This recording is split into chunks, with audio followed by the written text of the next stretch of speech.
Hello, what's up mga kamaster? Isang mapagpalang gabi po sa ating lahat at welcome back na naman po sa aking YouTube channel. So bali ngayon mga kamaster ay magbabalik tayo sa pag na night dive dahil meron na tayong bagong diving camera.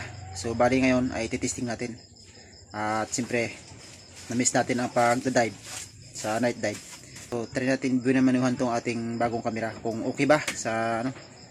At ngayon ay solo night dive tayo mga master. Mga bago pa lang sa channel ko, kung hindi ka pa po nakapag-subscribe mga kamaster, maaari paka-subscribe na rin po para lagi po kayo updated sa tuwing mag-upload po tayo ng mga bagong video gaya nito. So abang-abang na kayo mga kamaster at lalakad ako. Update ko na lang kayo pag nasa dagat na tayo. Let's go. Bali ito pala yung aking camera mga kamaster. Siyempre ang ating gagamitin mga kamaster, pili tayo dito sa ito kasi hindi sa akin to, bali ito ay in-order sa akin. Siyempre doon tayo sa simple. Ito aking simpleng rifle type o badyaw type. Itong gagamitin ko mga master. Bali ang shaft na ito ay asiro na dinugsungan ko ng stainless sa dulo at saka dito sa buntot. Yan. Quick reload siya mga master na ano, na simple lang. Abang-abang na lang kayo at lalakad na tayo. So yun mga kamaster, bali nandito na po tayo sa dagat. At ayan po yung ating bangka, naka-ready na po. At yung ating pana ay naka-ready na. So bali, let's dive na po tayo mga master.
So yun mga kamaster, medyo nakakabitin pag paumanhin nyo. At saglit lang tayo nag-dive kasi ang habol ko lang ay mai-testing lang itong ating 4K Akaso AK7000. At okay rin siya mga kamaster at talagang napakalinaw niya rin sana. Kaso malabo lang yung area natin, yung spot. Kataon at malakas din yung agos kaya medyo malabo-labo. So bali sa sunod na dive natin at tataunin natin na mas malinaw yung spot para doon natin malaman kung hanggang saan ang kaya nitong linaw na makuha mga master. Kasi yung napakita ko medyo malabo yung spot kaya ayan, yun lang muna mga kamaster. Sulit din yung ating pagkabili dito at talagang mapapakinabangan na naman natin to. Kaya bawi tayo sa next episode na pag night dive natin. So dahil may bagyo ngayon, hindi muna tayo makapag night dive. Lumabo na kasi lalo yung spot kasi yung bagyo paratingin. Master, ito na ang pagbabalik natin sa ating mga escort fishing. Mapa D-dive man o mapa night dive. Dahil meron na tayong Akaso diving camera. Yan. Salamat siyempre sa aking misis na bumili nito. At yan, meron na tayong libangan siyempre. Yan. So hanggang dito na lang po muna mga kamaster ang aking ipapakita sa inyo na video. At bawi na tayo sa susunod na episode. At hanap tayo ng spot na maisda. Yan. Para makarami tayo. Salamat po sa inyong panonood mga kamaster at sa inyong walang sawang suporta sa aking may na-upload na video.